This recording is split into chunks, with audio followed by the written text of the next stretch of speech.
الصلاۃ والسلام علیک یا نبی اللہ وعلی آلک واصحابک یا نور اللہ نویت سنت الاعتکاف۔ پیارے پیارے اسلامی بھائیوں، سوشل میڈیا پہ جو لائیو ہمارے ساتھ موجود ہیں، آج بڑی مبارک رات ہے، شب عاشور جسے کہا جاتا ہے۔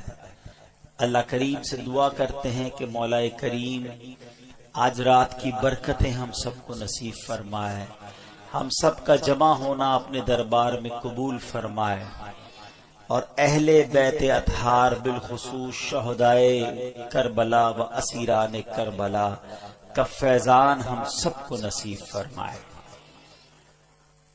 اعتکاف کی نیت میں نے کروائی، اس کی عادت بنا لیں۔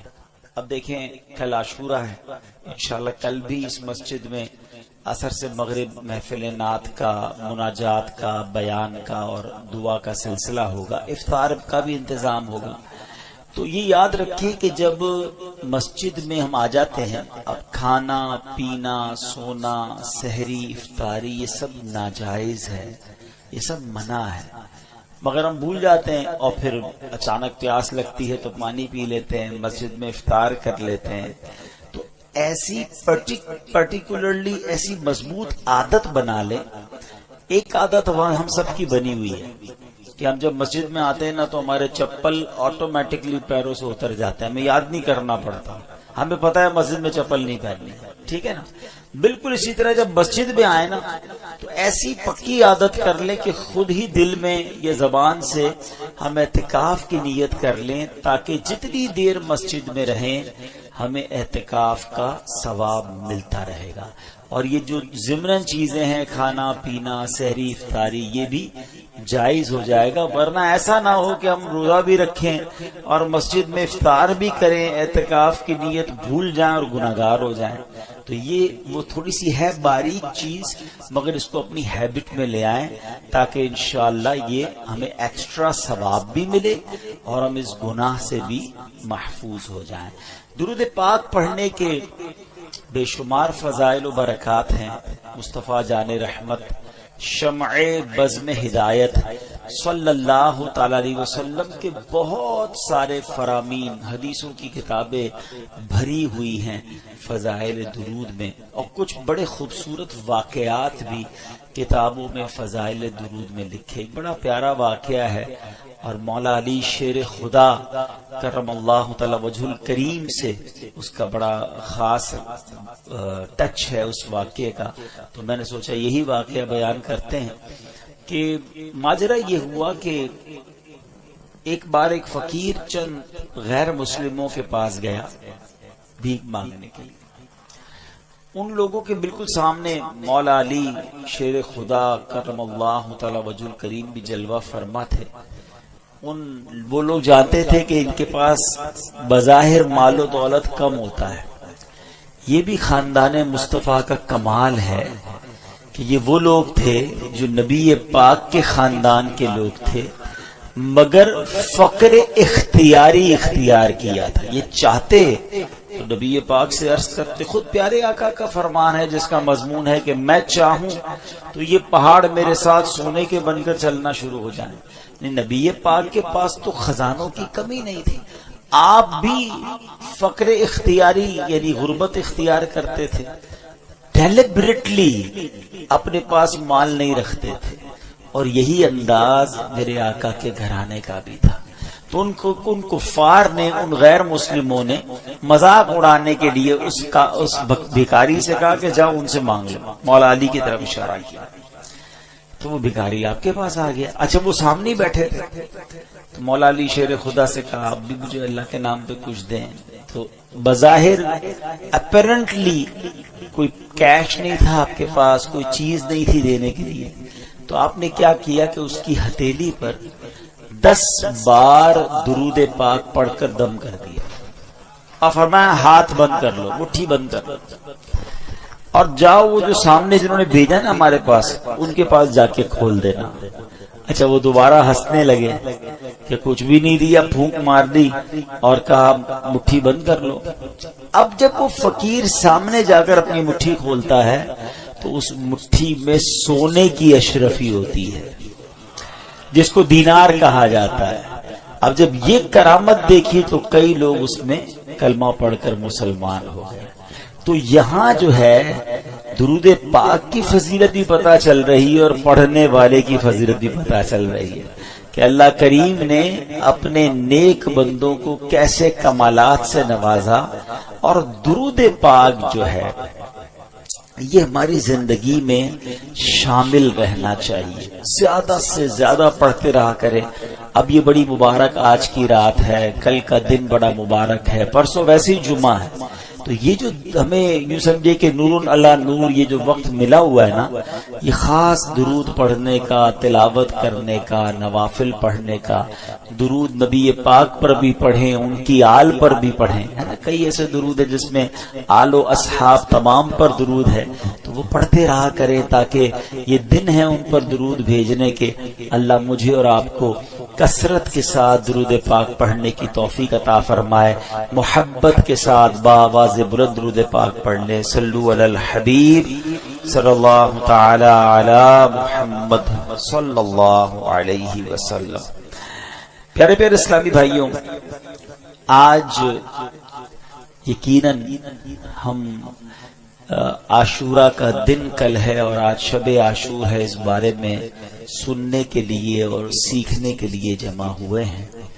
سب سے پہلے میں آپ کو یہ بتاؤں کہ 10 محرم کا دن، اگر میں یہ کہوں تو غلط نہیں ہوگا، the most important day in the history of universe, in the history of Islam، یعنی اسلام کی بھی اور اس کائنات کی بھی ہسٹری کا اگر موسٹ امپورٹنٹ ڈے اگر کوئی ہے وہ 10 محرم کا دن ہے۔ یعنی عاشورے کے دن اتنے واقعات ہوئے ہیں، آپ قرآن پاک کا مطالعہ کریں، آپ انبیاء کی ہسٹری پڑھیں، بہت سارے وہ واقعات جو شاید اس پوری دنیا کے لیے ٹرننگ پوائنٹ تھے، مگر وہ واقعات کس دن اللہ تبارک و تعالیٰ کی رضا سے ہوئے، وہ 10 محرم کا دن تھا۔ فار ایگزامپل، حضرت آدم علیہ السلام کی جو ولادت ہوئی، وہ یعنی جو پیدائش کی گئی، آپ کو بنایا گیا، تخلیق کی گئی، یہ 10 محرم کا دن تھا۔ اٹ مینز جہاں سے ہیومینٹی اسٹارٹ ہوتی ہے، ہم آدمی کیوں ہیں؟ حضرت آدم کی اولاد سے ہیں، تو حضرت آدم کو ہی 10 محرم کو بنایا گیا۔ اسٹارٹ آف آپ یہ کہہ سکتے ہیں کہ انسانیت کی جو ابتدا ہو رہی ہے، تخلیق آدم جو ہوتی ہے وہ 10 محرم کو ہوتی ہے۔ پھر آپ کو جنت میں جو داخل کیا گیا وہ بھی 10 محرم ہی کا دن تھا۔ آپ کی جو توبہ قبول ہوئی، حضرت آدم علیہ السلام کی جو توبہ قبول ہوئی، وہ بھی 10 محرم ہی کا دن تھا۔ یعنی حضرت آدم علیہ السلام کی زندگی کے اہم ترین جو وقت تھا، جو بھی ایونٹ آیا، وہ 10 محرم کا دن تھا۔ اچھا، اب آتے ہیں کہ حضرت ابراہیم خلیل اللہ علیہ ربیع علیہ السلام کی پیدائش، آپ خلیل اللہ ہیں، اور یہ بھی آپ کو پتا ہونا چاہیے کہ نبی پاک علیہ السلام کے بعد انبیاء میں سب سے زیادہ بڑا مرتبہ اگر کسی کا ہے تو وہ حضرت ابراہیم علیہ السلام کا ہے۔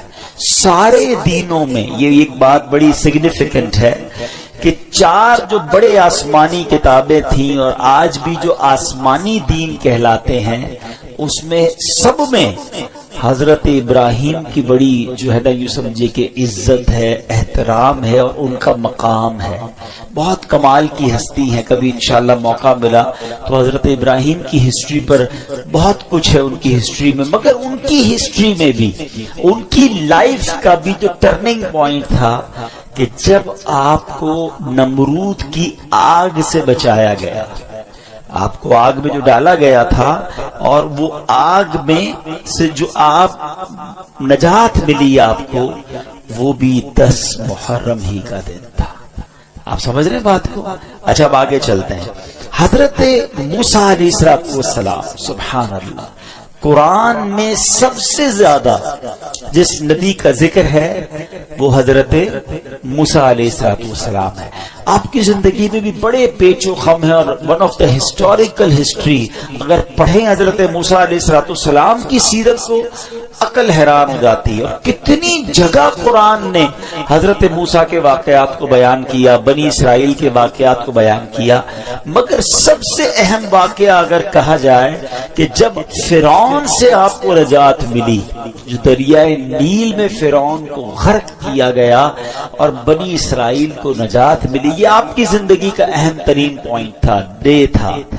یہ دن بھی 10 محرم کا دن تھا. آپ انڈرسٹینڈ کیجئے کہ ہسٹری میں جب بھی کوئی بڑا ایونٹ ہوا اور مسلمانوں کے لیے کوئی بڑی اہم، اسلام والوں کے لیے، اللہ والوں کے لیے بات ہوئی، تو اللہ نے گویا 10 محرم کے دن کو منتخب فرمایا. اس کی مشیت ہے. اور آگے چلتے ہیں. حضرت عیسیٰ علیہ السلام، سبحان اللہ، روح اللہ کہلاتے ہیں. آپ کی پیدائش یہ بھی 10 محرم کو ہوتی ہے.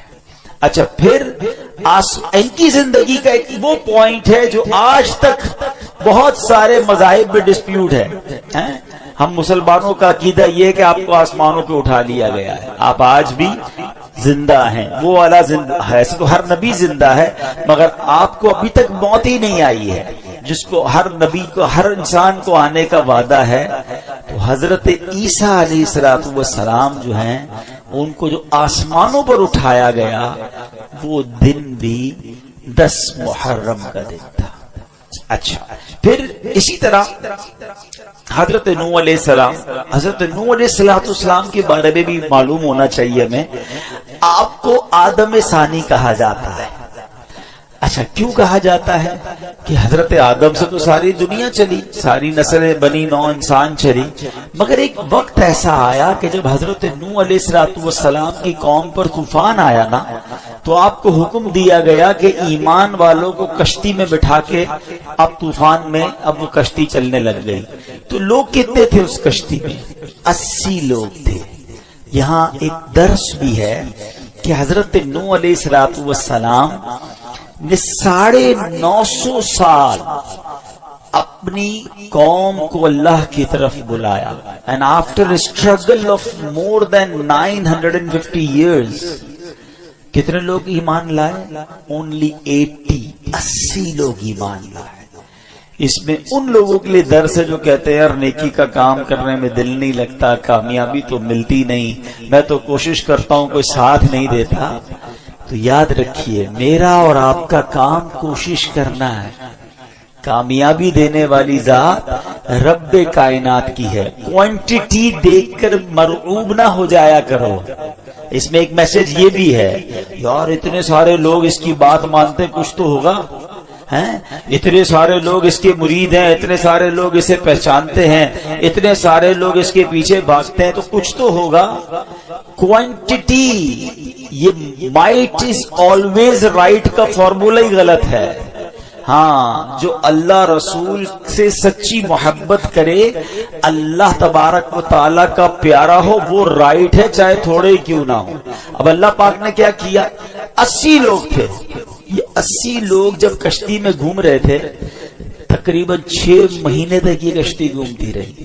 اب اس پوری ہسٹری کا جو ٹرننگ پوائنٹ تھا نا، جب کشتی نے کنارہ پکڑا کوہ جودی کا، اور وہ جو دن تھا، وہ دن بھی عاشورے کا دن تھا، وہ دن بھی 10 محرم تھا.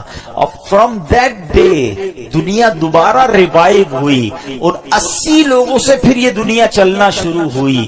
اور اسی لیے حضرت نوح علیہ السلام کو آدم ثانی کہا جاتا ہے کہ دنیا گویا دوبارہ ری سٹارٹ آپ کے بعد ہوتی ہے. اور جتنے انبیاء حضرت نوح علیہ السلام کے بعد آئے، وہ سب آپ ہی کی اولاد سے تھے، اس لیے آپ کو ابو الانبیاء بھی کہا جاتا ہے. Try to understand the importance of the day of the 10th of Muharram. یہ عاشورہ کا دن حضرت امام حسین کے واقعے سے پہلے بھی ایک ہسٹوریکل ڈے تھا اور کمال کے واقعات اس دنوں میں ہوئے. حضرت یونس علیہ السلام ان کی زندگی کا ٹرننگ پوائنٹ کیا تھا؟ جب وہ مچھلی کے پیٹ میں چلے گئے. اب وہ ایسا اندھیرا تھا، مچھلی کے پیٹ سے کون زندہ آتا ہے؟ مگر آپ وہ دعا کرتے رہے جس کو آج ہم آیت کریمہ کہتے ہیں، لا الہ الا انت سبحانک انی کنت من الظالمین. یہ وہ وظیفہ ہے. علماء کہتے ہیں آج بھی اگر کوئی مشکلوں کے اندھیروں میں پھنس جائے وہ یہ وظیفہ کرے، اللہ اسے اجالا عطا فرما دے گا. اب مچھلی کے پیٹ سے کس دن نکلے؟ وہ دن بھی 10 محرم کا دن تھا. سبحان اللہ. اور آگے چلتے ہیں. حضرت یعقوب علیہ السلام کی بینائی، آپ کی بینائی ضعف ہو گیا تھا، بہت کمزور ہو گئی تھی، آئی سائٹ. بڑا طویل واقعہ ہے. وہ جو بینائی کا ضعف کمپلیٹلی دور ہوا وہ بھی عاشورے کا دن تھا. حضرت یوسف علیہ السلام کی ہسٹری، یہ تو وہ واقعہ ہے جس کو احسن القصص کہا گیا. قرآن میں حضرت یوسف کے واقعے کو بہترین قصہ قرار دیا گیا. نہیں پڑھا ضرور تفسیر قرآن میں پڑھیں. اچھا، اس واقعے کا بھی ٹرننگ پوائنٹ کیا تھا؟ جب آپ کے بھائیوں نے آپ کو کنویں میں ڈال دیا تھا. لائف تو آلموسٹ ختم ہو گئی نا. آپ کنویں سے تو چھوٹا بچہ ہے وہ کیسے باہر آئے گا؟ مگر وہ ایک عجب داستان ہے کہ آپ کو کنویں سے رہائی ملی. وہ جو کنویں سے نکالا گیا تھا وہ دن بھی 10 محرم کا دن تھا. اللہ اکبر. اچھا، سبحان اللہ. اب اس دن حضرت ایوب علیہ السلام، صبر ایوب بڑا مشہور ہے.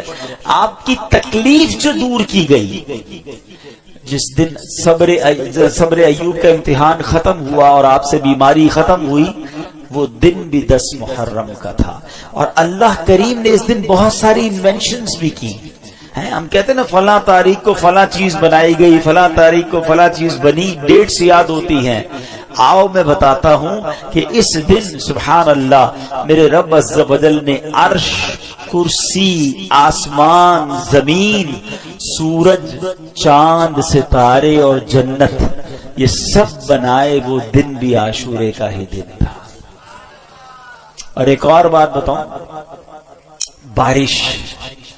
بارش جو ہے یہ زندگی کا، یعنی ہماری حیات کا جو تعلق ہے نا، یہ بارش سے ہے. اگر بارش دنیا میں ختم ہو جائے، لوگوں کو شاید امپورٹنس نہیں پتا بارش کی، یہ بارش ہی زندگی کا سبب ہے. جی ہاں، اس کی پوری ایک ریسرچ ہے.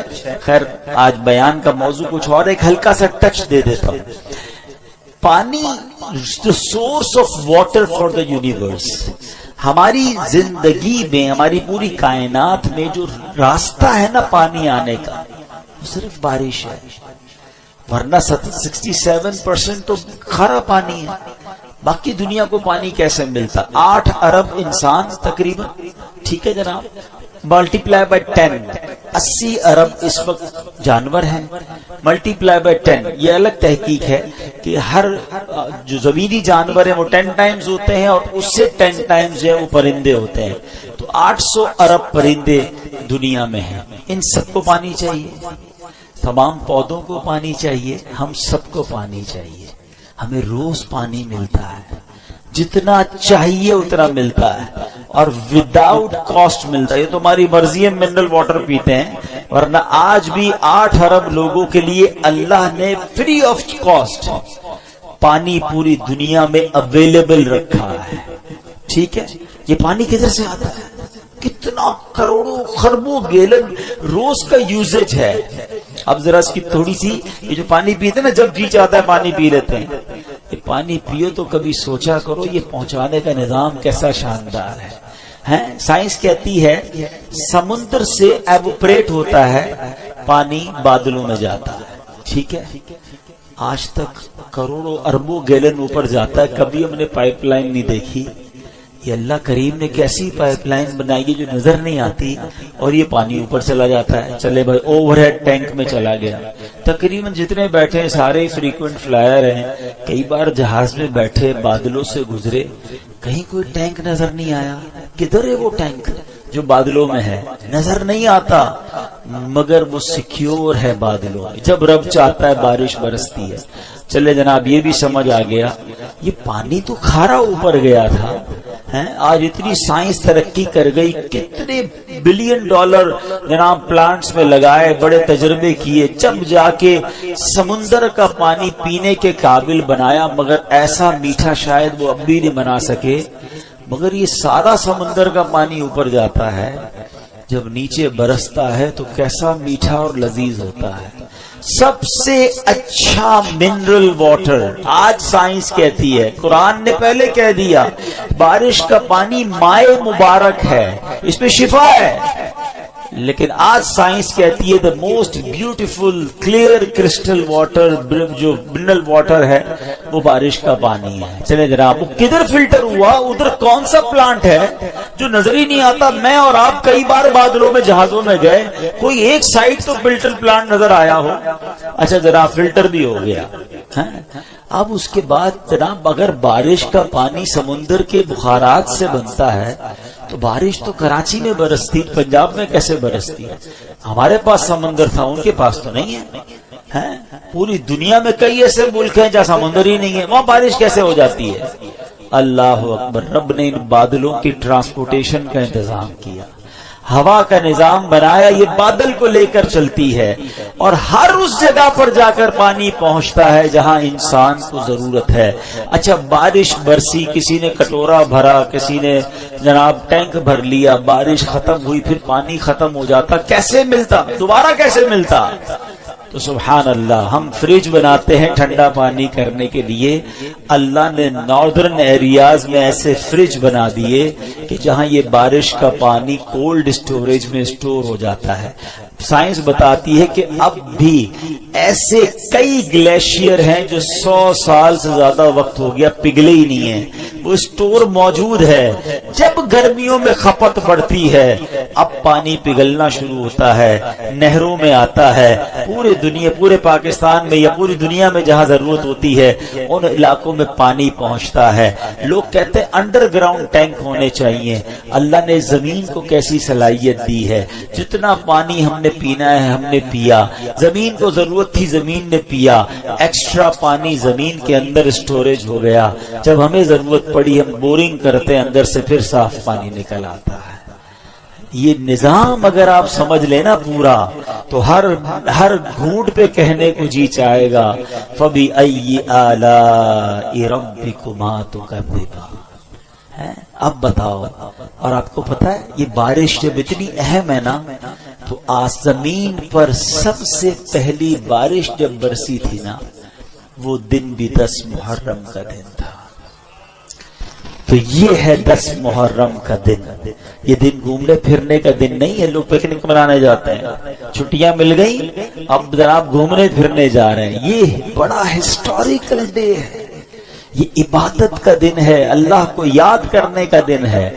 اچھا پھر ایک اہم ترین واقعہ ہونا ہے, اور وہ بھی کتابوں میں ملتا ہے کہ جب قیامت آئے گی تو وہ دن بھی 10 محرم ہی کا دن ہوگا.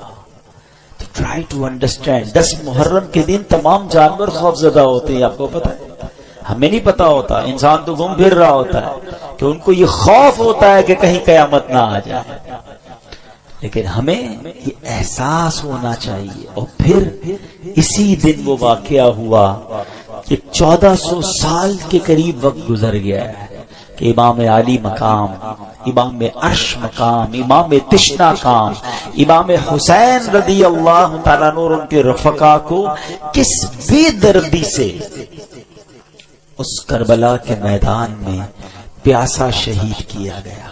اچھا کمال کی بات دیکھیں, محبت دیکھیں, اللہ کریم نے, ہم اللہ کا شکر بھی ادا کرتے ہیں کہ ہمیں اہل بیت سے, نبی پاک کے خاندان سے کیسی محبت دی ہے.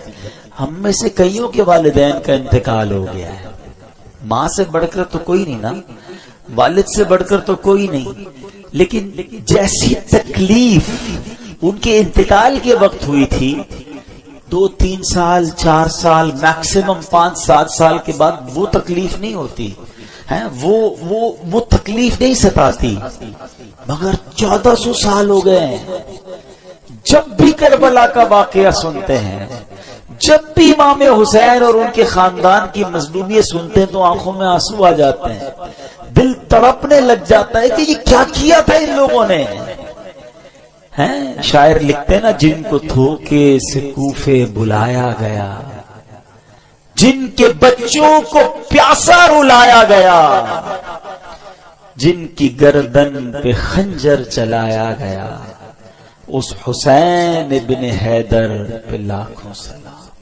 یہ ایسا عجیب واقعہ ہوا ہے کہ آج بھی جب سنتے ہیں پڑھتے ہیں تو عقل حیران ہو جاتی ہے. اور یہ ہستی کون تھی، ان کا اسٹیٹس کیا تھا، ان کا مرتبہ کیا تھا. جب یہ سنتے ہیں تو اور عقل حیران ہو جاتی ہے کہ اتنے بڑے مرتبے والی شخصیت کے ساتھ ایسا ظلم. کیا وہ اندھے ہو گئے تھے؟ کیا انہیں سمجھ نہیں تھی کہ ہم کن پر یہ ظلم کر رہے ہیں؟ امام حسین رضی اللہ تعالیٰ عنہ کے مرتبے کو سمجھنے کے لیے میں آپ کو ایک واقعہ سناتا ہوں. ایک بار نبی پاک علیہ الصلوۃ والسلام کی گود میں پیارے آقا کے اپنے صاحبزادے حضرت ابراہیم رضی اللہ تعالیٰ عنہ ہے، اور دوسری گود میں امام حسین رضی اللہ تعالیٰ عنہ.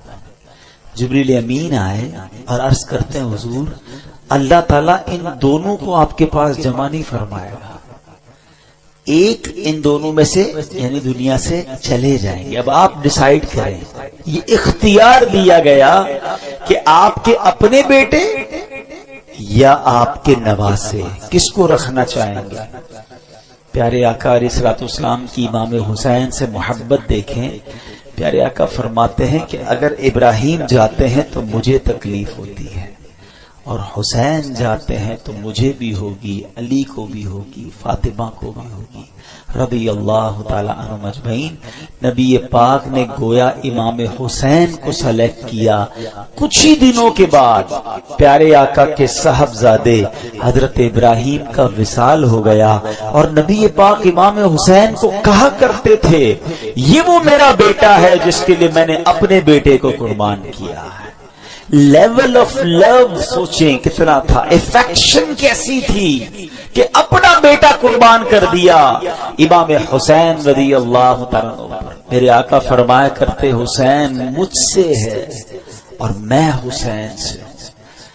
کبھی کاندھے پر بٹھانا ہے، کبھی گود میں اٹھانا ہے، کبھی چومنا ہے، کبھی کہتے یہ میرے پھول ہیں. بالکل لٹرلی میرے آقا پھولوں کی طرح انہیں سونگا کرتے تھے. امام حسن اور امام حسین کا مرتبہ وہ ہے. سیدی اعلیٰ حضرت لکھتے ہیں نا، ان دو کا صدقہ جن کو کہا میرے پھول ہیں، کیجئے رضا کو حشر میں خندہ مثال گل. حضور ان دو کا صدقہ جن کو آپ نے پھول کہا تھا. ایک اور جگہ سیدی اعلیٰ حضرت گویا اس پورے خاندان کو، پنجتن پاک کو ایک باغ کی طرح سمجھاتے ہیں. کیا بات رضا اس چمنستان کرم کی، کیسا چمن تھا، کیسا کرم کا باغ تھا.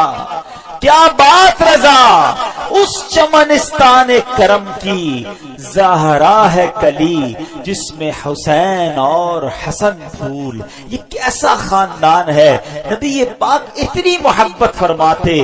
امام حسن رضی اللہ تعالیٰ کو ایک بار نبی پاک کاندھوں پر بٹھائے اور جا رہے ہیں. کسی نے کہا اے برخوردار کیسی تجھے سواری ملی؟ ایک صحابی کہتے ہیں کتنے خوش نصیب ہو اے حسن، تمہیں سواری کیسے ملی؟ کیونکہ نبی پاک کے کاندھے پہ ہے نا. سنو میرے آقا کیا کہتے ہیں. آقا کہتے سوار بھی کتنا اچھا ہے، اتنا پیار ہے اپنے نواسوں سے. پیارے آقا علیہ السلام کی حدیث مبارک جس کا مضمون ہے جو حسین سے بغض رکھے اس نے مجھ سے بغض رکھا. اتنے فضائل، اتنے نازوں سے پالا ہوا. اور پھر ایک اور عجیب بات بتاؤں آپ کو. حضرت امام حسین، اچھا پہلے ایک فضیلت کی بات اور سن لیں پھر وہ عجیب بات بتاتا ہوں. ہمارے گھر میں بچہ پیدا ہوتا ہے، ہماری خواہش ہوتی ہے کسی مولوی صاحب کو ڈھونڈیں، اذان دلوا دیں، کوئی اور نیک آدمی مل جائے تو ان سے گٹی دلوا دیں. شہد چٹا کے لوگ بچے کو چٹا دیتے ہیں یا کھجور چھوٹی سی کھلا دیتے ہیں. یہ تحنیک ہے اور یہ سنت ہے, کرنا چاہیے, اچھی بات ہے. آج کل تو ڈاکٹر الاؤ نہیں کرتے, لیکن امام حسین کی قسمت پر ہماری جانیں قربان. ویری فرسٹ جو خوراک آپ کے منہ میں جاتی ہے نا, ایسا نہیں تھا کہ ان کو شہد چٹایا گیا یا ان کو کھجور کھلائی گئی. امام حسین کی منہ میں نبی پاک نے اپنی زبان داخل کر دی. پہلی خوراک لعاب مصطفیٰ ہے صلی اللہ تعالی علیہ وسلم. آپ سوچئے سٹارٹ کیسا ہے کہ زندگی میں اگر پہلا کچھ لقمہ کھایا ہے یا کوئی چیز حلق کے نیچے جا رہی ہے تو وہ سرور کائنات علیہ الصلوۃ والسلام کا لعاب دہن ہے. اذان کس نے دی؟ آپ کے امام حسین کی کانوں میں اذان دینا بھی ان کی نصیب. دیکھیں کہ ان کے کانوں نے پہلی آواز سنی اللہ اکبر, اللہ کا نام سنا, اور زبان تھی حبیب خدا کی. ہائے ہائے ہائے, کیا بیان کریں ہم. ہمارے پاس تو سچی بات بتاؤ, ہماری اوقات بھی نہیں ہے. ہمارے پاس نہ وہ الفاظ ہیں نہ ہماری اوقات ہے کہ ہم حسنین کریمین اور اس گھرانے کی شان بیان کریں. ہم تو بس صدقہ لینے جمع ہوئے ہیں, خیرات لینے جمع ہوئے ہیں کہ کچھ ان کا ذکر کر لیں. اور وہ شاعر کہتے ہیں نا, کچھ نواسوں کا صدقہ عطا ہو, در پہ آیا ہوں بن کے سوالی. ہم تو صدقہ لینے جمع ہوئے, نہ ہماری اوقات ہے نہ ہمارے پاس کچھ پیش کرنے کو ہے. تو یہ وہ ہستیاں ہیں. اور پھر عجب بات جو میں بتانا جا رہا تھا کہ آپ کی ولادت کے ساتھ ہی یہ خبر بھی نبی پاک علیہ الصلوۃ والسلام کو بتا دی گئی تھی کہ امام حسین شہید کیے جائیں گے.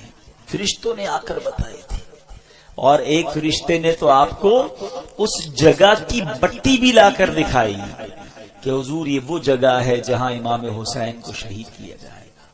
حضرت مولا علی ایک بار کربلا کے قریب سے گزرے تھے, فرات کے کنارے, تو قافلے کو روکا اور کہا رک جاؤ, مجھے میرے آقا علیہ الصلوۃ والسلام نے بتایا کہ انہیں جبرائیل نے بتایا ہے کہ حسین کربلا کے کنارے پر, فرات کے کنارے پر شہید کیے جائیں. یہ سب کیا تھا؟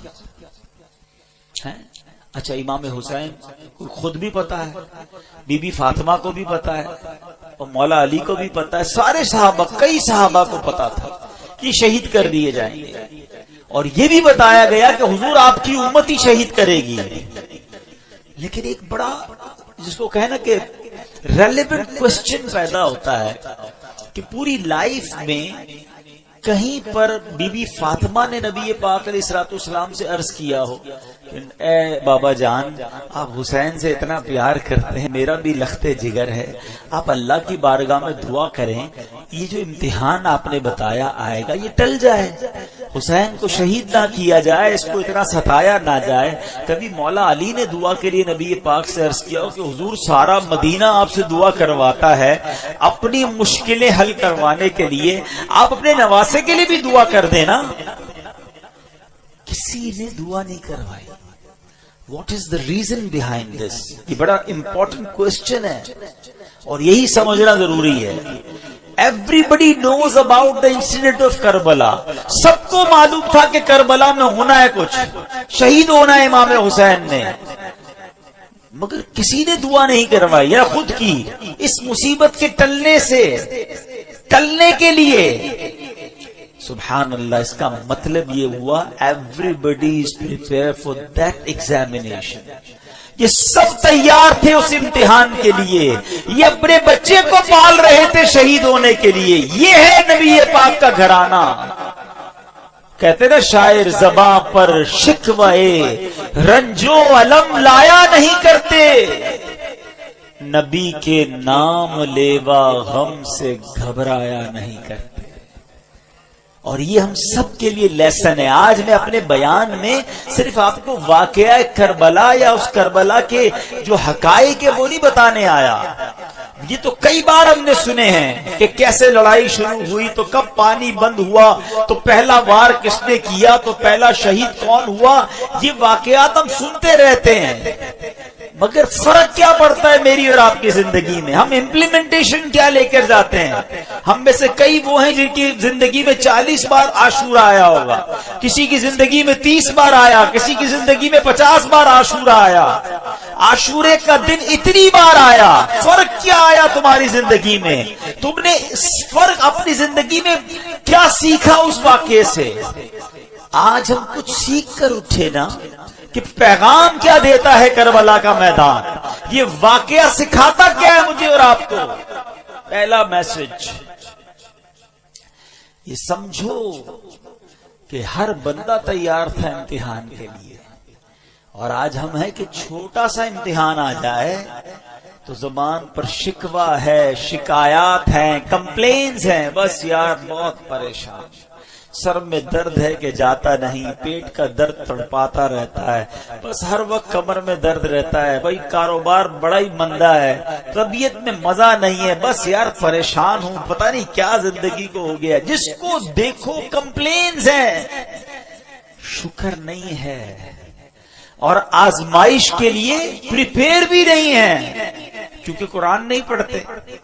حالانکہ قرآن میں رب عز و جل نے باقاعدہ اناؤنس کر دیا ہے۔ سورہ بقرہ کی بڑی مشہور آیت ہے، کئی بار پڑھی ہوگی آپ نے، سنی ہوگی، وَلَنَبْلُوَنَّكُمْ بِشَيْءٍ مِّنَ الْخَوْفِ وَالْجُوعِ وَنَقْصٍ مِّنَ الْأَمْوَالِ وَالْأَنفُسِ وَالثَّمَرَاتِ وَبَشِّرِ الصَّابِرِينَ الذين اذا اصابتهم مصيبه قالوا انا لله وانا اليه راجعون۔ اچھا، اسی آیت سے پہلے جو آیت جہاں سے سٹارٹ ہوا، یہ ٹاپک سٹارٹ ہوا، تو کیا فرمایا؟ یا ایھا الذین آمنوا استعینوا بالصبر والصلاۃ ان اللہ مع الصابرین۔ پہلے سے قرآن گویا آپ کا مائنڈ سیٹ کر رہا ہے کہ دیکھو اللہ صبر کرنے والوں کے ساتھ ہے، اے ایمان والو مدد کر طلب کرو نماز سے اور صبر سے، اور پھر کہا اللہ صبر والوں کے ساتھ ہے۔ پھر آگے ٹاپک شروع ہوتا ہے کہ ہم ان قریب تمہیں آزمائیں گے، وَلَنَبْلُوَنَّكُمْ، کن چیزوں سے؟ اچھا لسٹ بھی دے دی قرآن نے، تمہیں بھوک سے آزمائیں گے، غربت آ جائے گی، تمہارے پھل کم ہو جائیں گے، تمہارا مال کم ہو سکتا ہے، تمہیں خوف بھی ہو سکتا ہے دشمن کا، ڈیفیکلٹیز آ سکتی ہیں لائف میں، لیکن پھر آگے کیا کہا؟ وَبَشِّرِ الصَّابِرِينَ، خوشخبری ہے صبر والوں کے لیے۔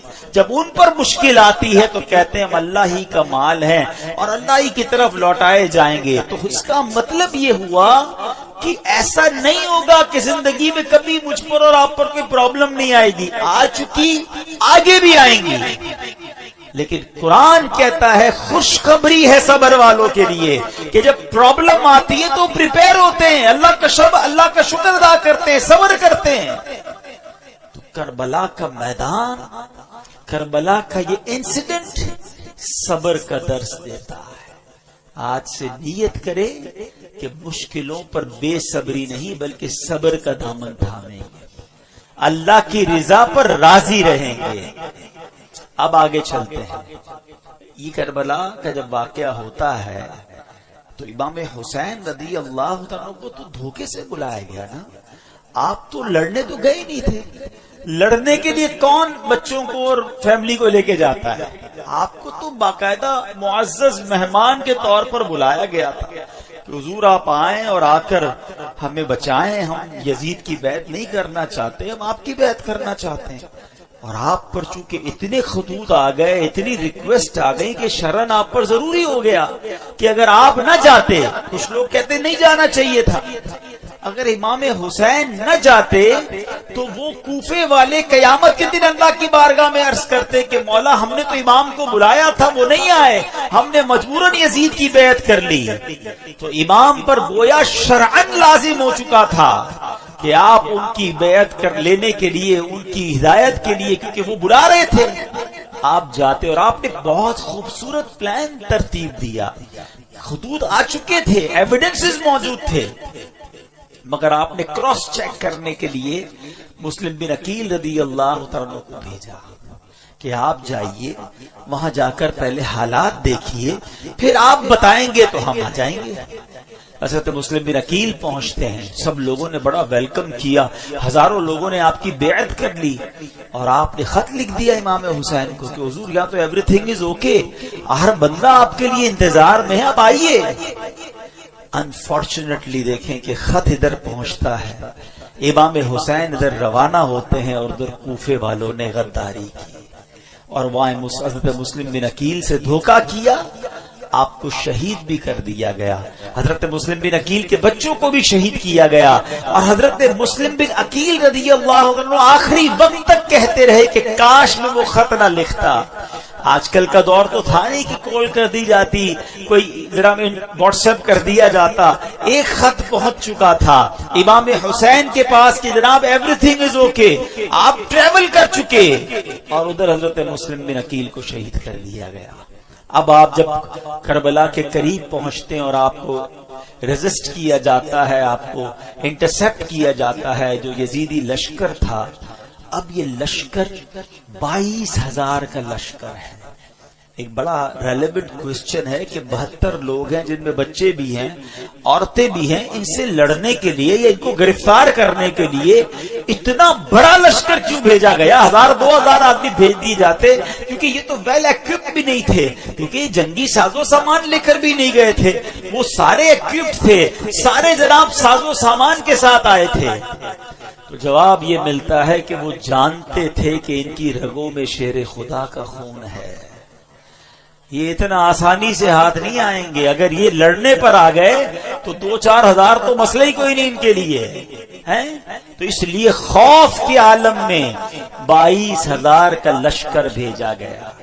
اور اب ایک بڑا عقیدے کی بات اشارتاً عرض کر دوں گا، جو عقل مند ہیں وہ انشاءاللہ بات کو پک کر لیں گے۔ کربلا کے میدان میں بھی نماز ہوتی تھی، ہاں ادھر والے بھی جو تھے نا وہ نمازی تھے، اذان بھی دیتے تھے، کلمہ بھی پڑھتے تھے، اور نماز کے وقت میں نماز بھی پڑھتے تھے۔ اچھا ہوتا کیا تھا، جب 22,000 لوگوں کی جماعت ہو رہی ہے تو امام حسین کو بھی وہاں چلے جانا چاہیے تھا۔ کربلا والے جو تھے، خاندان رسول والے، کہ آپ بھی سب جا کے بڑی جماعت میں پڑھ لیں، لوگ کہتے ہیں نا بڑی جماعت نہیں چھوڑنی چاہیے، تو کربلا کے میدان نے یہ بھی پیغام دے دیا کہ 22,000 کی جماعت الگ ہوتی تھی اور 72 والوں کی جماعت الگ ہوتی تھی۔ ہاں یہ سمجھ جاؤ کہ امام اگر لاکھوں کا بھی امام ہونا اور دل میں عقیدہ درست نہیں تو امام بھی اس کے پیچھے نماز نہیں پڑھتے تھے۔ تو یہ عشق والوں کے لیے میسج ہے کہ بے شک جماعت تھوڑی ہو مگر امام عاشق رسول ہونا چاہیے۔ تو بات امید ہے سمجھ آ جائے گی۔ اب اور آگے چلتے ہیں کہ یہ کربلا کے اس واقعے سے ایک اور پیغام کیا ملتا ہے۔ پیغام یہ ملتا ہے کہ اس واقعے میں جو امام حسین رضی اللہ تعالیٰ عنہ کے جو قافلے والے تھے، تلواروں کے سائے تھے، دشمنوں کا خوف تھا، مگر سجدے تھے، تلاوت تھی، عبادت تھی، اور ادھر یزیدی لشکر میں ناچ تھے، گانے تھے، رقص و سرور تھا۔ آج ہم سب غور کریں کہ ہماری زندگی حسینی طریقے پر گزر رہی ہے یا یزیدی طریقے پر گزر رہی۔ میں تو پنجتن کا غلام ہوں، بہت شوق سے پڑھتے، شاید کل ہم سب کے گھروں میں کھچڑا بنے گا، سب کے گھروں میں نیاز کی آمد و رفت شروع ہو جائے گی، ہم کسی کو بھیجیں گے، کوئی ہمیں بھیجے گا، ایک عجب سما ہوگا۔ اچھی بات ہے، ایصال ثواب کے لیے کھانا کھانا اچھی بات ہے، مگر کیا یہ واقعہ کربلا صرف نیاز کھانے کے لیے ہے؟ یہ صرف نعرے لگانے کے لیے آیا ہے؟ کچھ سیکھنا نہیں ہے، کچھ عمل نہیں کرنا کہ میں سارا سال یزیدی طریقے پر گزاروں؟ ان کی راتیں رقص و سرور میں گزری کربلا کے میدان میں بھی، اور ان کی راتیں تلاوت قرآن اور دعاؤں میں گزری۔ میری اور آپ کی راتیں کیسے گزر رہی ہیں؟ فلموں میں، گانوں میں، میوزک میں، اور کہتے پنجتن کا غلام ہوں. کتنے ایسے جو عشاء بھی جماعت سے پڑھتے ہیں, فجر بھی نماز پڑھتے ہیں, رات تلاوت کر کے سوتے ہیں, باوضو سوتے ہیں, راتیں فلم دیکھے بغیر نیند نہیں آتی, موبائل ہاتھ میں ہوتا ہے, پتہ نہیں کیا کچھ چل رہا ہوتا ہے, اور کہتے ہیں میں پنجتن کا غلام ہوں. یاد کرو وہ کربلا کا میدان کہ یزیدیوں کی راتیں کیسی گزری اور حسینیوں کی راتیں کیسی گزری. امام حسین کے چاہنے والے کی رات تو سبحان اللہ, میں سو جاؤں یا مصطفیٰ کہتے کہتے, کھلے آنکھ صلی اللہ کہتے کہتے. غور کیجئے, ہم سب نے قیامت کے دن ملاقات کرنی ہے امام حسین سے, کرنی ہے نا انشاءاللہ. ہماری تو تمنا ہے کہ ہمارا حشر ان کے ساتھ ہو, ہم وہیں ان کے پیچھے پیچھے جنت میں جائیں گے. مگر اگر وہاں کوشچن ہو گیا کہ تم کون سے طریقے پر زندگی گزار کر آئے, حسینی یا یزیدی, وی ہیو اینی آنسر. یہ غور کرنا ہے. اس کربلا کے واقعے میں دو گروپس تھے, ہمیں ایک گروپ چوز کرنا ہے, اور حقیقتاً ہمیں کربلا امام حسین کے گروپ کو چوز کرنا ہے نا, ہمیں انہی کے فٹ سٹیپ پر چلنا ہے, یزیدیوں کے پیچھے تو نہیں جانا نا. تو یہ غور کریں کہ اعمال ایسے ہیں کہ نہیں. ایک اور بڑی پیاری بات بتاؤ, 72 کربلا والوں میں سے ایک مرد واپس جاتا ہے, وہ ہیں امام زین العابدین عابد بیمار رضی اللہ عنہ. ٹھیک ہے, ادھر ہزاروں واپس جاتے ہیں, یا تو سارے شہید ہو جاتے ہیں نا, ایک ہی واپس جاتا ہے. ایک بڑا ریلیونٹ کوسچن ہے, آپ میں سے بہت سارے دنیا کے کئی ملکوں میں گئے ہیں, کہیں کوئی ایک بندہ آپ کو ملا ہے آج تک جس نے یہ کہا ہو کہ میں اس یزیدی لشکر کی اولاد میں سے ہوں, کہ یار امام حسین سے اور ان کے ساتھیوں سے لڑنے گیا نا, میں ان کی اولاد میں سے ہوں. آپ کو ایک نہیں ملا ہوگا ایسا, ہزاروں واپس گئے, ان کی نسل کا, ان کی بات کرنے والا کوئی نہیں ہے. ایک حضرت عابد بیمار واپس آئے ہیں. آج دنیا کے کونے کونے میں آپ کو حسینی سید ملتے ہیں. یہ کیسے ہو گیا؟ ایک مرد واپس آیا اور نسل میں اتنی برکت. سبحان اللہ. اس سے کربلا کے اس واقعے سے سیکھنے کو ملا کہ جو چیز اللہ کی راہ میں قربان کی جائے اللہ اس میں برکت ڈال دیتا ہے. ہاں, وہ بڑی پیاری بات. ایک میں نے آج ہی ایک بڑا خوبصورت جملہ پڑھا, کربلا کی کہانی بس اتنی سی ہے, یزید تھا حسین ہے, بس وہ ختم. اور امام حسین آج بھی کروڑوں دلوں پر حکومت کرتے ہیں. یزید کا نام لینے والا کوئی نہیں, کوئی اپنے بچے کا نام یزید نہیں رکھتا ہے, اور حسین کا نام رکھنے والے اور ان کا نام سر پر عزت کے ساتھ رکھنے والے اربوں. وہ مسلمان نہیں ہے. ہم تو یہ سمجھیں گے وہ کون سا مسلمان ہے جس کے دل میں امام حسین کی محبت نہیں ہے. اس میں امام حسین تو ہمارے ایمان کا حصہ ہے. تو سمجھنے والی بات یہ ہے, سیکھنے والی بات یہ ہے کہ جو چیز, اب ذرا اس بات کو تھوڑی سی باریک بات ہے سمجھیے گا, جو چیز اللہ کی راہ میں قربان کر دی جائے نا اللہ اس میں برکت ڈال دیتا ہے. اب اس کو ایک اور واقعے سے سمجھاتا ہوں. حضرت ابراہیم بن ادھم رحمت اللہ تعالی بہت بڑے اللہ کے ولی ہیں. آپ بادشاہ تھے, ٹھیک. آپ کی زندگی میں ٹرننگ پوائنٹ کیسے آیا کہ ایک بار آپ کے دربار میں ایک بہت عظیم خوبصورت روحانی چہرے والے بزرگ آئے. آپ جب آئے تو سارے لوگ ہل گئے کیونکہ کوئی روک نہیں سکا, اتنا روب تھا. بالکل بادشاہ کے سامنے آ کے کھڑے ہو گئے, دائیں بائیں دیکھا اور کہتے ہیں کہ مجھے یہ سرائے خانہ, یہ مسافر خانہ پسند نہیں آیا. تو بادشاہ کہتا ہے تم کو یہ میرا محل مسافر خانہ نظر آتا ہے؟ بہت سارے یہاں پر ایسے بھائی میرے بیٹھے ہوں گے جن کو اللہ نے بڑے لگژری ہاؤس دیے ہیں, ذرا غور سے سنیے گا. تمہیں میرا اتنا خوبصورت گھر جو ہے وہ مسافر خانہ نظر آتا ہے؟ تو وہ بزرگ کہتے ہیں اچھا یہ بتائیے آپ سے پہلے یہاں کون رہتے تھے؟ کب میرے والد رہتے تھے. اچھا ان سے پہلے کون رہتے تھے؟ کب میرے دادا رہتے تھے. تو کب پھر مجھے بتاؤ مسافر خانہ کس کو کہتے ہیں؟ ایک آیا دوسرا چلا گیا، دوسرا آیا تیسرا چلا گیا، تو یہ مسافر خانہ ہی تو ہے۔ آپ کے دل پہ بڑی چوٹ لگی، توبہ کی، تمام مال اللہ کی راہ میں خرچ کیا، بادشاہت چھوڑی اور جنگلوں میں نکل گئے۔ کچھ عرصے کے بعد ایک اور قریب کا بادشاہ وہاں سے گزرا، حضرت ابراہیم بن ادم کو دریا کے کنارے اپنی گدڑی جو ہے نا وہ سیتے ہوئے دیکھا، کہا اے ابراہیم تم کیسے آدمی ہو، اتنی بڑی بادشاہت تھی تمہاری، میرے ساتھ دیکھو کتنے جناب سے وزیر سپاہی موجود ہیں اور تم دریا کے کنارے ایک گدڑی سی رہے ہو، وہ بادشاہت اچھی تھی، کیا کر رہے ہو؟ حضرت ابراہیم بن ادم نے پتہ کیا کیا، وہ جو سوئی تھی نا جس سے گدڑی سی رہے تھے، آپ کے قریب دریا میں ڈال دیا اور اعلان کیا اے مچھلیوں میری سوئی لا کر دو۔ یہ کہنا تھا کہ بہت ساری مچھلیاں اپنے منہ میں سونے کی سوئی لے کر آ گئی، کہ حضور یہ لے لیجئے، یہ نہیں مجھے میری سوئی چاہیے۔ تھوڑی دیر ہوئی تو ایک ان کی سوئی لا کر مچھلی نے دی۔ حضرت ابراہیم بن ادم نے اس بادشاہ سے کہا بتاؤ تمہاری بادشاہت اچھی ہے میری بادشاہت اچھی ہے؟ تو سیکھنے کو یہ ملا کہ جب اللہ کی راہ میں کچھ بھی قربان کیا جائے نا اللہ اس میں برکت ڈال دیتا ہے۔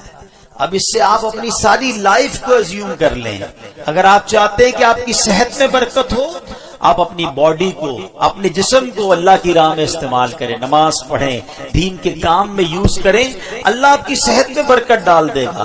آپ چاہتے ہیں آپ کی زبان میں برکت ہو، آپ کے الفاظ مؤثر ہو جائیں، اٹریکٹیو ہو جائیں، آپ اپنی گفتگو میں اللہ رسول کا نام لینا شروع کریں، درود پاک پڑھیں، ذکر اللہ کریں، تلاوت قرآن کریں، لوگوں کو اسلام کی نیکی کی دعوت دیں، اللہ آپ کی گفتگو میں برکت ڈال دے گا۔ آپ چاہتے ہیں آپ کے مال میں برکت ہو جائے، اللہ کی راہ میں مال خرچ کریں، اللہ آپ کے مال میں برکت ڈال دے گا۔ آپ چاہتے ہیں اللہ آپ کی اولاد میں برکت ڈال دے، آپ اپنی اولاد کو دین کے کاموں کی طرف لگائیں، اللہ اس میں برکت ڈالے گا، ان کے لیے نصیب اچھے کر دے گا۔ تو کربلا کا یہ پیغام ہے کہ جس چیز میں تم برکت چاہتے ہو اس چیز کو اللہ کی راہ میں قربان کرو، اللہ اس میں اور برکت ڈال دے گا۔ اب ایک اور میسج کربلا کا، جب امام حسین رضی اللہ تعالیٰ عنہ کو شہید کیا گیا ایٹ دا ٹائم آف شہادت، آپ کس اسٹیٹ میں تھے؟ آپ سجدے میں تھے۔ آپ کا جو سر قلم کیا گیا وہ سجدے کے عالم میں کیا گیا۔ کیا میسج ہے؟ امام حسین گویا دنیا سے جاتے ہوئے میسج دے گئے کہ ہم تلواروں کے سائے میں بھی سجدے نہیں چھوڑتے، وہاں نماز قضا نہیں ہوئی۔ آج تمام حسینیوں کو، تمام پنجتن کے غلام کو، امام حسین کی نیاز بنانے والوں کو میسج ہے کہ کربلا والوں نے اس میدان میں نماز قضا نہیں کی، اور آج تمہاری پلنگ کے اوپر سوتے ہوئے نماز قضا ہو جاتی ہے۔ آج تھوڑی سی طبیعت خراب ہے یار، موڈ اچھا نہیں ہے، بس کل پڑھ لوں گا، بس اگلے جمعے سے نہیں چھوڑوں گا، ہماری نماز قضا ہوتی ہے۔ بتاؤ کیا جواب دو گے قیامت کے دن اگر امام حسین سے ملاقات ہو گئی اور انہوں نے پوچھ لیا کہ ہم نے تو کربلا کے میدان میں بھی نماز قضا نہیں کی اور تم اپنے گھر پہ نماز قضا کرتے تھے اور کہتے تھے میں پنجتن کا غلام ہوں؟ ہوگا کوئی جواب ہمارے پاس؟ آؤ آج کی مبارک رات یہ پکی سچی نیت کر کے جانا ہے کہ ایٹ اینی کاسٹ کچھ بھی ہو جائے آج کے بعد ہماری نماز قضا نہیں ہوگی۔ اچھا، جب سر انور کو نیزے پر اٹھا لیا گیا نا، ان یزیدیوں نے آپ کے مبارک سر کو نیزے پہ اٹھایا، تو اس وقت اس سر سے بھی تلاوت قرآن کی آواز آ رہی ہے۔ یہ امام حسین کی کرامت ہے۔ کیا خوبصورت شاعر امیر اہل سنت کے غالباً شعر آپ فرماتے ہیں، عبادت ہو تو ایسی ہو، تلاوت ہو تو ایسی ہو، سرے شبیر تو نیزے پہ بھی قرآن سناتا۔ یہ بھی پیغام تھا ہمارے امام کا کہ قرآن کتنا اہم ہے، مگر انفارچونیٹلی آج ہماری بہت بڑی تعداد کو صحیح تلفظ کے ساتھ قرآن پڑھنا بھی نہیں آتا۔ اچھا آتا ہے تو پڑھنے کا ٹائم نہیں ہے۔ ذرا سوچو کتنا خوف کا وقت ہوگا، کتنا افراتفری کا عالم ہوگا، لاشیں پڑی ہوئی ہیں مگر میرے امام تلاوت کر رہے ہیں، اور ہم اپنے گھر میں ایئر کنڈیشن چل رہا ہوتا ہے پھر بھی تلاوت نہیں کرتے۔ یہ موبائل ہم سے روز گھنٹوں لے جاتا ہے، سورہ ملک پڑھنے کا ٹائم نہیں ملتا، حالانکہ اسی موبائل میں قرآن بھی ڈاؤن لوڈ ہو سکتا ہے، سورہ یاسین پڑھنے کا ٹائم نہیں ملتا۔ کئی ایسے حافظ قرآن ہوتے ہیں جو دہراتے نہیں اپنے قرآن کو۔ اللہ نے اتنی بڑی نعمت دی آپ کو کہ آپ کے سینے میں قرآن محفوظ ہوا، گویا جنت کا آپ کو راستہ ٹھکانہ مل رہا تھا، اور آپ نے اسے بھلا دیا، آپ اسے بھی نہیں پڑھتے ہیں۔ نہ کریں ایسا۔ حدیث پاک کا مضمون ہے وہ دل ویران ہے جس میں کچھ قرآن نہیں ہے۔ ہم سب کے لیے کوسچن ہے کہ میرے دل میں کتنا قرآن ہے، میں کتنا روز قرآن پڑھتا ہوں۔ آؤ پلیز، یہ پیغام ہے کربلا کا۔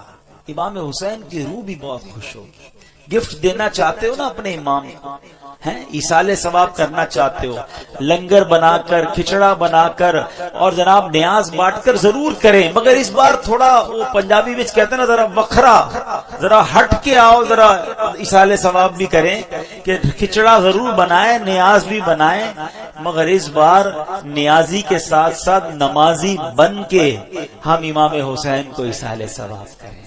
ہیں ہم پہلے نمازی ہیں پھر نیازی ہیں، تو نیت کریں انشاءاللہ کہ اب روزانہ قرآن پڑھیں گے انشاءاللہ۔ ہاں، یہ عاشورے کا دن ٹرننگ پوائنٹ بنے نا میری زندگی میں، تو فائدہ ہوا نا کہ میں نے کربلا کے انسیڈنٹ سے یہ سیکھا کہ وہ وہاں نہیں چھوڑتے تھے تلاوت میں، یہاں چھوڑا۔ اور پھر کہتا ہوں پنجتن کا غلام، پلیز قرآن سے دوستی کر لیں۔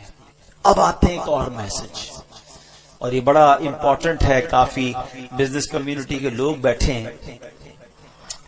امام حسین کو ایمفسائز کیا گیا، آپ کو بہت زیادہ پریشرائز کرنے کی کوشش کی گئی کہ آپ یزید کی بیعت کریں، ایک ہی تو مطالبہ تھا نا۔ اچھا، آج میں اور آپ مدینے جانے کے لیے کتنا ترستے ہیں؟ جو ماشاءاللہ ہر سال جاتے تھے ان کو پوچھو آج کل ان کی کیفیت کیا ہے۔ امام حسین تو پیدا ہی مدینے میں ہوئے تھے، پھر بھی مدینہ چھوڑنا پڑا۔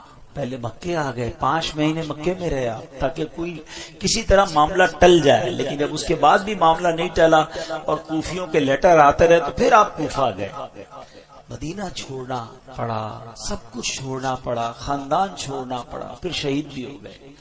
جب اتنا زیادہ برڈن ہونا، یعنی کسی کے سر پر کوئی پستول رکھ دے، تو شریعت بہت ساری چیزوں کی اجازت دے دیتی ہے کہ جب جان جانے کا خوف ہو تو کئی ایسے کام جو حرام ہوتے ہیں وہ حلال ہو جاتے ہیں فار دا ٹائم بینگ۔ اس کی پوری تفصیل ہے، یعنی اگر کوئی کسی کے ماتھے پر پستول رکھ کر بعد اللہ کہے، کفریہ کلمہ کہہ دو، تو جان چونکہ بڑی اہمیت ہے اسلام میں، تو ایک لیول ایمان کا وہ ہے کہ بندہ شہید ہو جائے، کہ نہیں کہتا، لیکن اجازت شریعت یہ دیتی ہے کہ وہ دل میں ایمان رکھ کر زبان سے کوئی ایسا جملہ کہہ دے جس سے اس کی جان بچ جائے، مگر دل میں ایمان ہونا ضروری ہے۔ یعنی میں سمجھا رہا یہ چاروں کے ایسی پوزیشن میں بہت سارے کاموں کی اجازت مل جاتی ہے، تو امام حسین بھی کمپرومائز کر لیتے، کیوں اب پورے خاندان کو شہید کروا دیا؟ یہ ریلیونٹ کوسچن بنتا ہے۔ مگر میرے امام جانتے تھے کہ اگر آج میں نے کمپرومائز کر دیا نا تو پھر نانا کی ساری امت کے لیے ایک مثال بن جانی ہے کہ جب حسین کمپرومائز کر سکتے ہیں تو پھر تو ہم بھی کر سکتے ہیں۔ آپ نے باطل کے آگے سر نہیں جھکایا، سر کٹا دیا، نانا کے دین کو سر بلند کر گئے۔ یہ میسج ہے ہم سب کے لیے، ان تمام لوگوں کے لیے جو آج چھوٹی چھوٹی باتوں پر کمپرومائز کر رہے ہیں۔ ارے جناب کیا کریں، پورے سبھی لوگ جھوٹ بولتے ہیں، سچ کا زمانہ نہیں، تھوڑا بہت جھوٹ تو ہم بھی بول لیتے ہیں۔ کمپرومائز کیا نا، ساری مارکیٹ ملاوٹ کرتی ہے جناب، جھوٹ بول کر کاروبار کرتی ہے، میں نہیں کروں گا تو جناب میرا مال نہیں بکے گا، ہماری مارکیٹ کے لیے کرنا پڑتا ہے۔ کر لیا کمپرومائز، بچے کی شادی ہے، کیا کریں؟ پورے خاندان والوں کا رسم و رواج ہے، نہیں کریں گے تو خاندان والے ناراض ہو جائیں گے، ہمیں کنجوس سمجھیں گے، منہ دینا پڑتا ہے جناب خاندان والوں کو۔ ناچ گانے کر لیے، حرام کام کر لیے، کر لیا کمپرومائز۔ ارے دوستوں میں بیٹھتا ہوں بھائی، سارے دوست اب تاش کھیلتے ہیں، سارے روز جوا کھیلتے ہیں، اب پتہ نہیں کمپیوٹر پر کیا کیا کر رہے ہوتے ہیں، تھوڑا بہت مجھے بھی پر کمپنی دینی پڑتی ہے ورنہ سب مذاق اڑائیں گے، تھوڑا بہت تو کرنا پڑتا ہے۔ کر لیا کمپرومائز، یہی تو امتحان تھا تمہارا۔ وہ کربلا کے میدان میں جان لٹا گئے، کمپرومائز نہیں کیا ہے۔ مجھے ہو سکتا ہے یہ میرا بیان لائیو چکے جا رہا ہے تو یورپ میں، امریکہ میں، جہاں بھی UK میں مجھے آپ ابراڈ سن رہے ہیں، لوگ کہتے ہیں ہماری کنٹری میں کرنا پڑتا ہے۔